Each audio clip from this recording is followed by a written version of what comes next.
Good evening. Today we're going to try and build a Mercury style helmet. How are we going to go about doing this? So this is for a Halloween costume for my son. And what we're going to do is we're going to start off with something like this. So this I bought off eBay or Amazon, somewhere on the internet, for about $12 I think. I've already taken off a bunch of the stickers and already that made it look a lot better. But you can see that if we just have a look at a reference picture, we're pretty close. Okay, so the goal here is to, over the course of the evening, get this transformed into something that looks like that. So with that, let's go ahead and get started. So here we are, the completed update of our Mercury style helmet. So to highlight here a few small things that we've modified. We've modified the ring, just using a basic foam and a foam edge. We just sprayed it, cut it out, stuck it on. Next what we did is we put an edge around the visor. For these rivets, what we simply did was use some stickers and subsequently had them painted. So in addition to sticking this on and cutting it, we actually adjusted the shape a little to kind of have it, instead of being so cylindrical, and to make it more of a sphere. To do that, we actually ended up cutting it and gluing it together.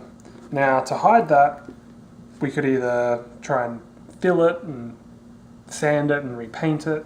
One thing I noticed on these helmets is that there's a conduit or a strap or something of that nature. So it looks like a plug.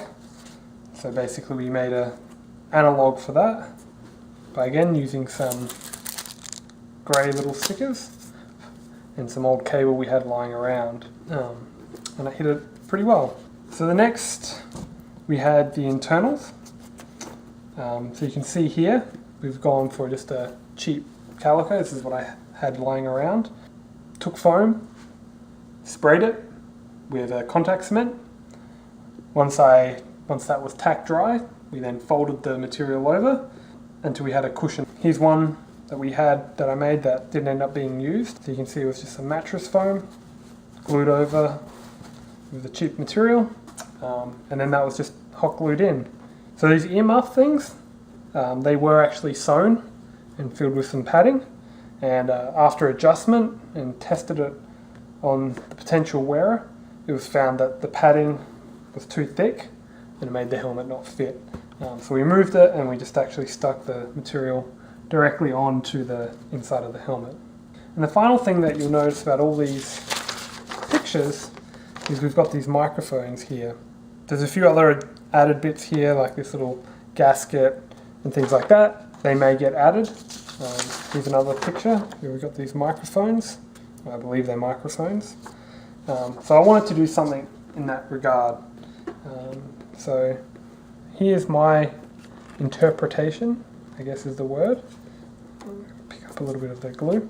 You can see here that basically what I did is I vacuum formed without the vacuum. I did some forming, heat forming I guess is what you would call it. And I even added a little bit of circuitry, if you can see. And basically what I did is I cut out a rough shape, cut out some thick dowel, wide dowel, large diameter dowel, made a bit of a mold, stuck that on the table, heated up some ABS plastic, dropped it down, had a little bit of a frame around it that pushed it down.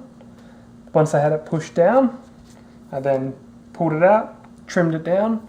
The nice thing about ABS is it's easy to cut. You can any wood saws, and you can actually use scalpels where you just score it and then you could snap it eventually. And then I just added some foam circles, just punched out with a spare piece of pipe I had lying around, and then added some electronics and then some cables.